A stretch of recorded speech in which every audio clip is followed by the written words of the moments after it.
Munis de machettes et de pioches, Jacques et Marcel vont à la chasse aux chenilles, dans ce champ de palmiers. Nous sommes à Aoué, village situé dans la sous-préfecture d'Alépé, à 55 km de la ville d'Abidjan.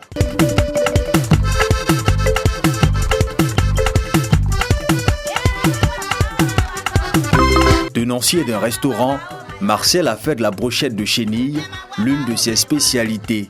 Une fois par semaine, le jeune restaurateur vient ici, sur les décombres des palmiers, pour extraire l'ingrédient qu'il faut. Au champ, au cabaret ici, venir fouiller dans les palmiers qui sont déjà pourris pour avoir ces chenilles-là. Pendant la saison sèche, c'est difficile de les trouver. Et pendant la saison de pluie, on peut trouver en grande quantité.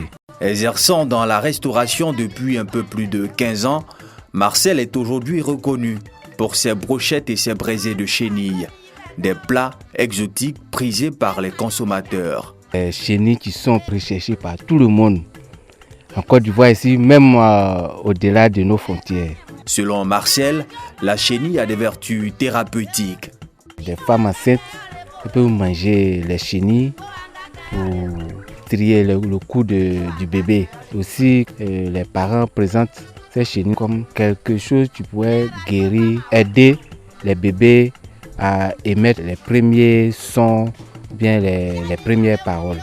Les bébés qui ont du mal à prononcer les mots. Une fois la chasse terminée, Marcel peut maintenant regagner son restaurant situé à Angré-Château dans la commune de Cocody pour une étape importante et délicate, la préparation de la chenille.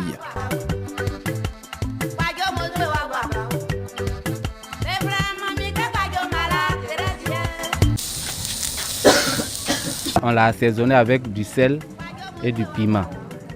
La cuisson de ces chenilles peut prendre 15 à 20 minutes. On peut accompagner de pain.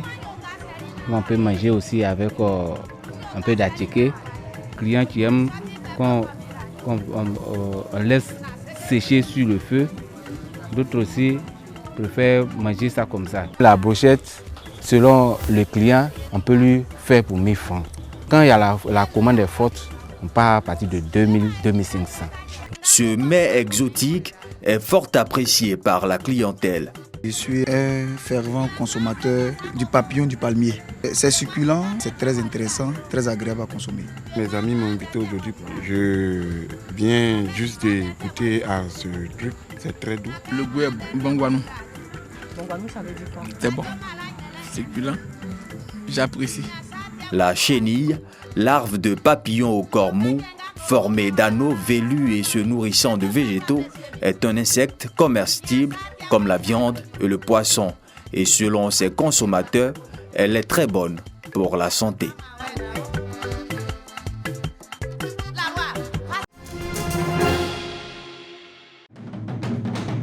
Chant et danse dans la salle Biti Moreau de l'INSAC. Cette ambiance pour annoncer la naissance d'un nouveau concept dénommé à la rencontre des anciens du théâtre ivoirien. À l'honneur, l'un des pionniers du 7e art ivoirien, grand homme de théâtre, bienvenue Robert Neba. Qu'est-ce que je vous ai fait? Pourquoi vous ne m'aimez pas?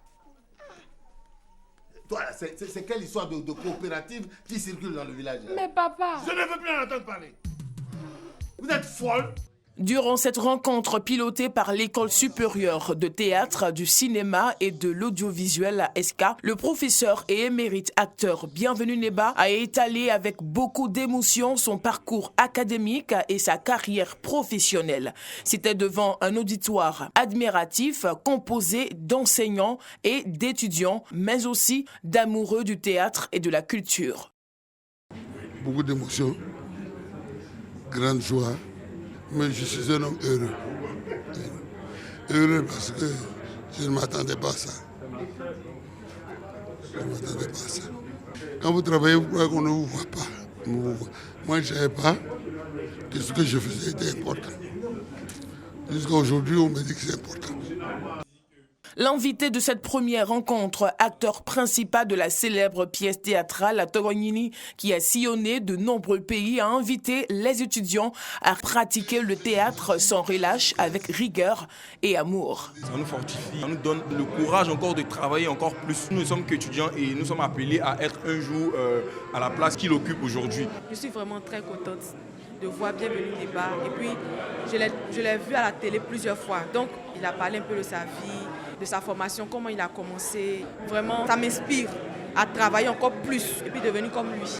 Présents à cette rencontre, Thérèse Taba, Guédéba Martin, Dr Bana Jeanne, Zie Koulibaly et Atawa Mathieu.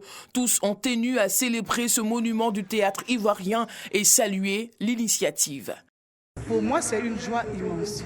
Vous savez, quand on reconnaît ce que vous avez fait sur la terre des hommes et qu'on vous honore, ça ne peut que vous faire plaisir. Et celui à qui on rend hommage aujourd'hui a été et est un père pour moi dans ce métier.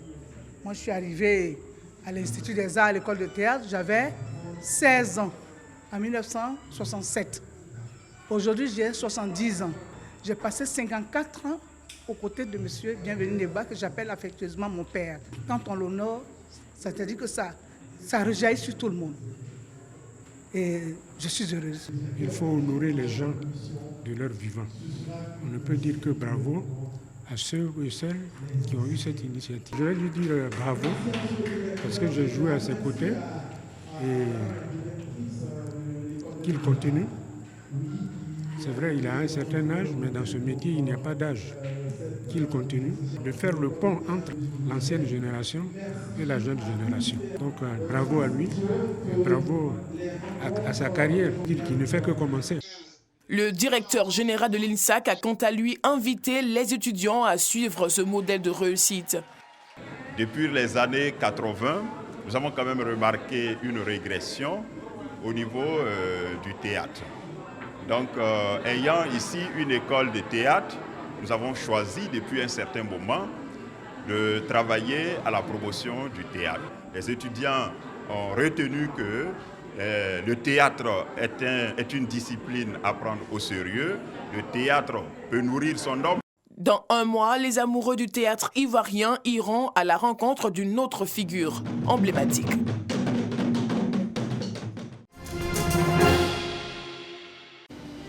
Trècheville, siège de la compagnie ivoirienne d'électricité CUE et de la société de distribution d'eau de Côte d'Ivoire, Sodesi.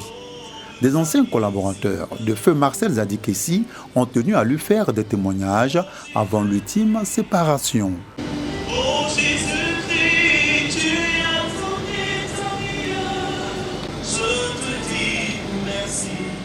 Nous sommes toute une génération de cadres à qui il a permis d'éclore, à qui il n'a pas hésité un instant à confier des responsabilités malgré notre manque d'expérience. Je ne compte plus les jeunes trentenaires des années 90 qu'il a formés, qui ont accédé à des fonctions dirigeantes. Ils sont venus d'Afrique, également hors du continent. Au nombre des illustres personnalités, le président du groupe Eranov, le représentant de la Confédération générale des entreprises de Côte d'Ivoire, la représentante du ministre du Pétrole, les ministres Anne Désiré Oloto et Laurent Tchagba. Tous ont dit du bien du président Marcel Zadikessi. Parler du secteur de l'eau potable sans prononcer le nom de Marcel Zadikessi, ce serait faire entorse à l'histoire de la Côte d'Ivoire. Oui, Marcel Zadikessi était un homme de vision, un homme de développement à l'image du rayonnement qu'il a donné à sa terre natale de Yakolidabou.